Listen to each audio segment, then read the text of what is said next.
going to talk about a story that's very similar to the story that I spoke about a few days ago when I spoke about Patrick Loyola.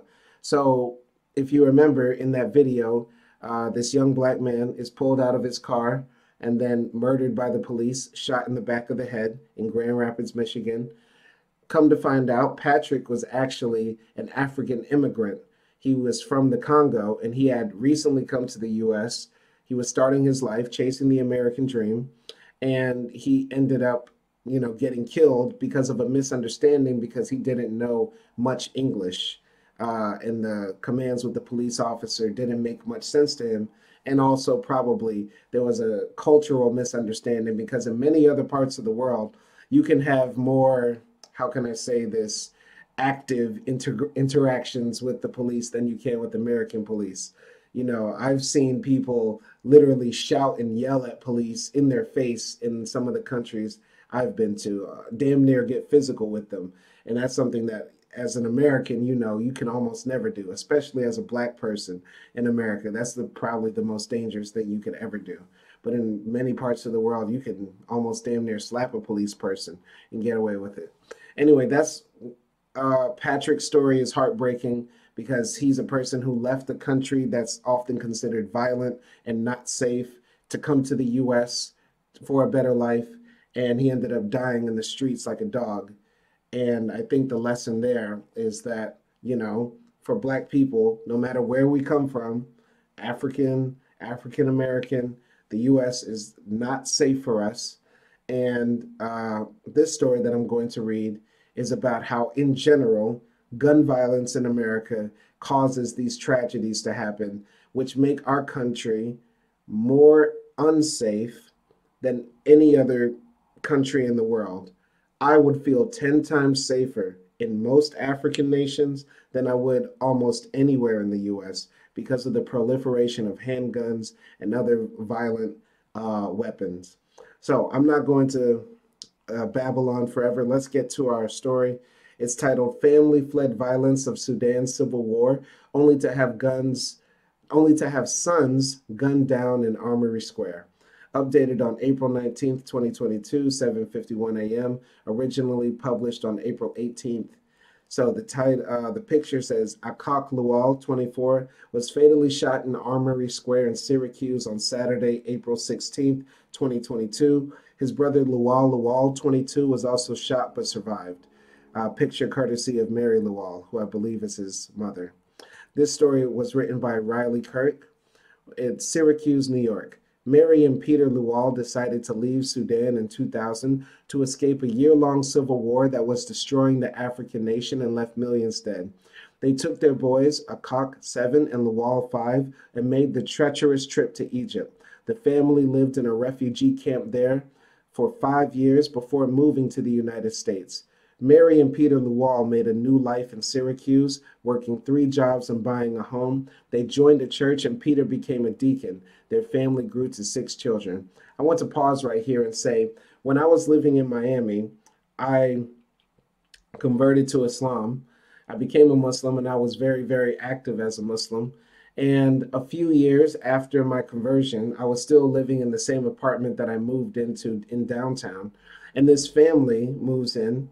And they're a black family, of course. Most of the people in my apartment were black, also some Latin people.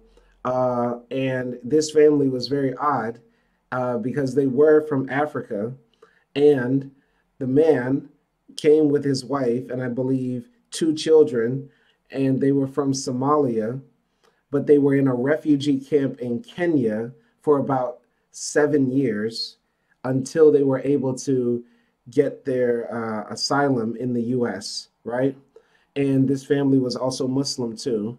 So me and one of my friends from the mosque, his name was Wasim, we would go to this family, bring them food, show them a good time, just try to be hospitable Muslims.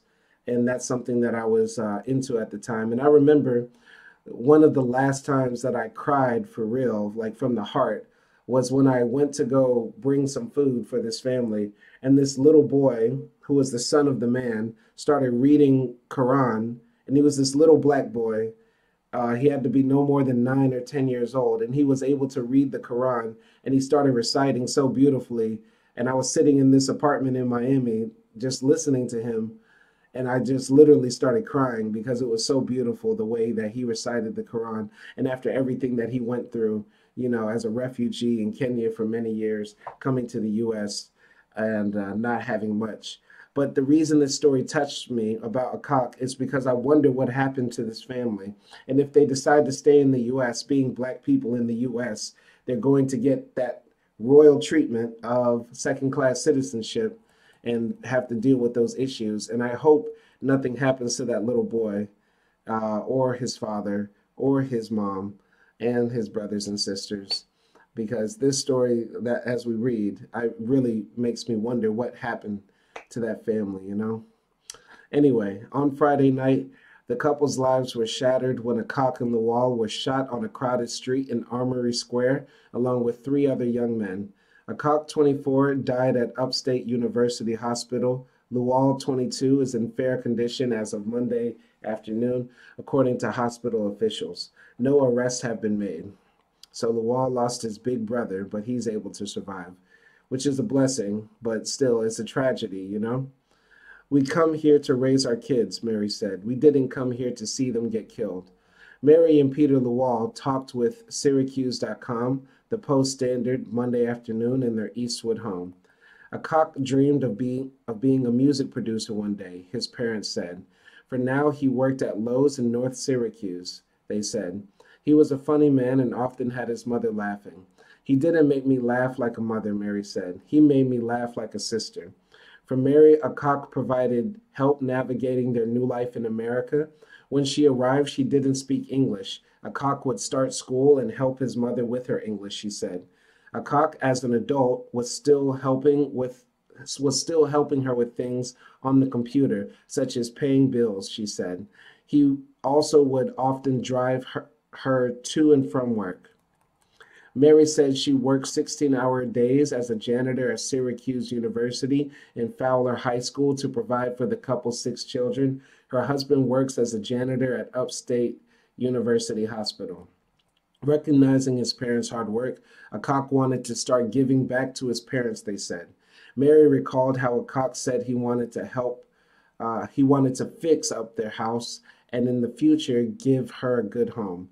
One day she wouldn't have to work, he would tell her.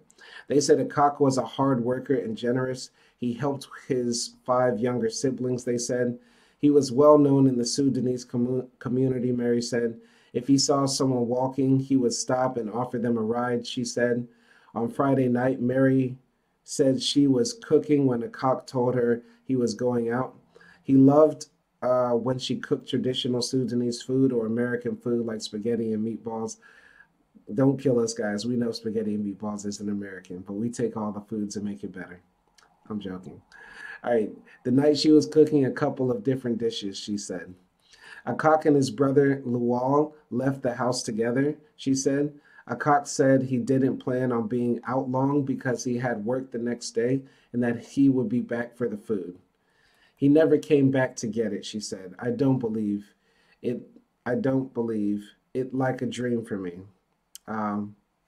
Peter and Mary said Monday they have no idea what happened in Armory Square hours after their sons left home. They are desperate for more information.